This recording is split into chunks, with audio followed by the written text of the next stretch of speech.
Good afternoon, everyone. My name is Trevor and I will be your stripper today. And today we are stripping down this big black cannon. Now this is actually a very special cannon. This is a cannon off of the USS Constitution, also known as Old Ironsides. Old Ironsides is the oldest commissioned naval warship still afloat today. It's brought into the shop because obviously they want this stripped down to bare metal and they want to restore it to its former glory. Now, to be completely honest with you, this cannon is off the USS Constitution. If you toured the USS Constitution, you saw this cannon. We actually have another one coming to the shop also. But the original cannons for the ship were decommissioned and were replaced with replicas. So this is a replica of the original cannon, but it does sit on the ship. And this thing is a monster. It weighs 4,000 pounds. So it's pushing our forklift basically to the max. Getting it off their truck after we got about 6 inches of snow was definitely a fun time. But that's enough of me talking. Let's have a closer look at this. So I was talking to the guy who dropped this off and I was asking what kind of paint this was. And he says he thinks it's an oil-based paint. So it should just melt off. On the outside here, there's a little bit of surface rust, but not too much at all. They could have had it blasted, but he said he didn't want to have it blasted because once you get into the bore, you're not going to be able to blast all that. Especially on the back side, there's a blind hole that has kind of a ridge around it. You wouldn't be able to get into there. I'm going to turn my light on real quick and we'll have a closer look in here. As you can see right here, after that ridge, you wouldn't be able to blast and get that rust away. There's a decent amount of rust in here. It's pretty thick. We'll have a look at the other side.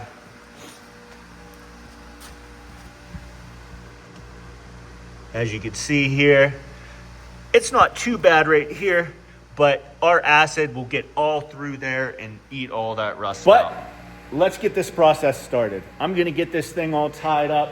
And then the first step, we're gonna lower it in our Alkaline paint stripper and degreaser. That way we can remove all this paint and degrease any soot or anything on here. And then the next step, it's gonna go in our acid bath and we're gonna take care of all this rust.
So as you can see, I'm running a 360-degree snake through the cannon bore right now, trying to get some of that debris out and get the excess chemical out before we get it in the acid. And the next step, we're going to lower this thing in the acid because all the paint came off in one dip. Here you can see we're lowering it in our acid bath. Let's start taking care of some of this rust.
So I'm over here pressure washing the inside of this cannon that we have here.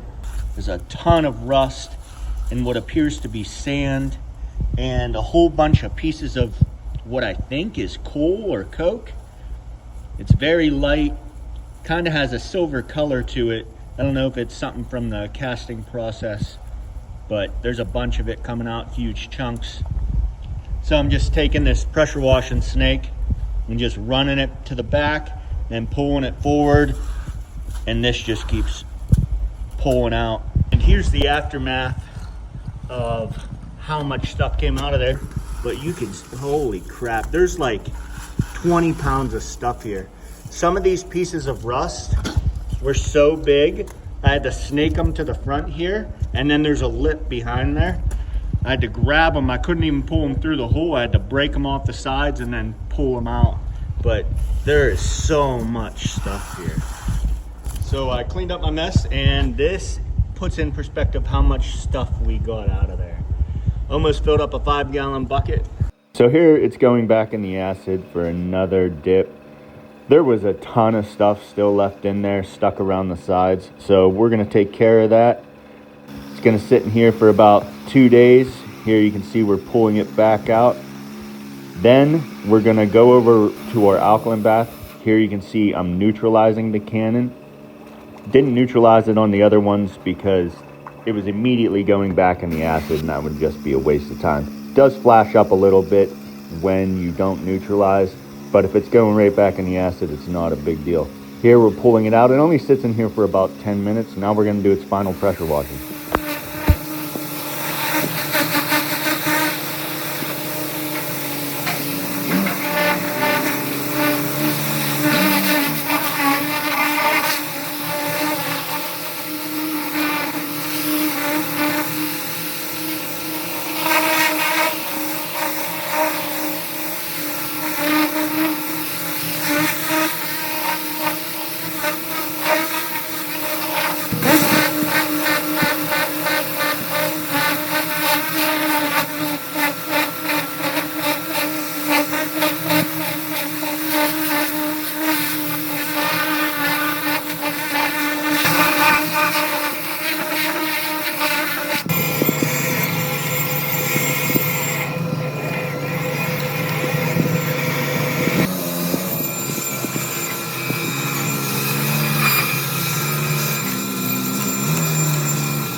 The SS Constitution cannon is finally finished.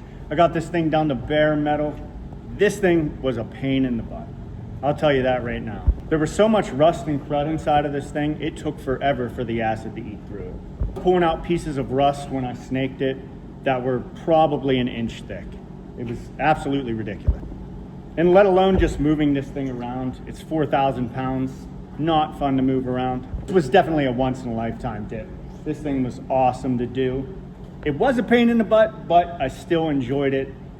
How often do you get to work on something like this? But that's enough of me talking. Let's have a quick look at this thing and see what it looks like naked. So we'll start at the muzzle. As you can see, we got these plugs. I'm guessing that had something to do with the casting process. I don't know a lot about that. Maybe some of you guys can tell me. We do have some heavy pitting in a few areas. But as you can tell, cast doesn't finish up as nicely as like sheet metal on a car. It's a little more dull. It doesn't get that nice shine to it, but this thing still looks great. You can see we got these plugs the whole way up. Come back to the back here. Now there was a wooden plug here and I got that out.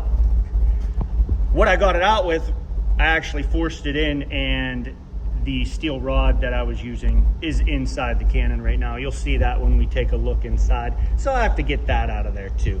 But I'm running out of time on this video because it's after hours right now, and this thing's gonna be getting picked up probably Monday. So I wanted to get this done, and I'm gonna finish the final touches on it after the video. I am going to leave the ropes and stuff on because that's how we're going to load it on the guy's truck. So sorry I have to keep them on right now. There's a pain in the butt to tie up, so I'm just gonna leave those on. But let's have a look on the inside. Now it's hard to get a good video on the inside, so bear with me. I'm gonna use a flashlight and zoom in here. As you can see, it cleaned up real nice on the inside. We do have some pitting because obviously there's gonna be pitting when there's that thick of rust in there. It must have been leaned back and water pulled in the back because all of the worst of it was in the back right there. And that's where we were getting all that thick rust from. I really hope you guys enjoyed this video. I know there was a lot of people just waiting on this one. I kept getting comments, when's the cannon gonna be done? When's the cannon gonna be done? It's finally done. We actually did 2 of these. I think I said that earlier in the video, but the first one's already finished and I was on vacation when it got picked up, so I wasn't able to get the final video of it, which is a bummer. But I got the second one and they were basically the same, so doing both videos wouldn't have made sense. This one was actually in a little worse condition, which you guys would probably like to see that a little more anyways. That's enough of me talking. Thank you guys for sticking around for this video. I appreciate every single one of you. And I usually say I'll see you at next car, but this isn't a car, so bye.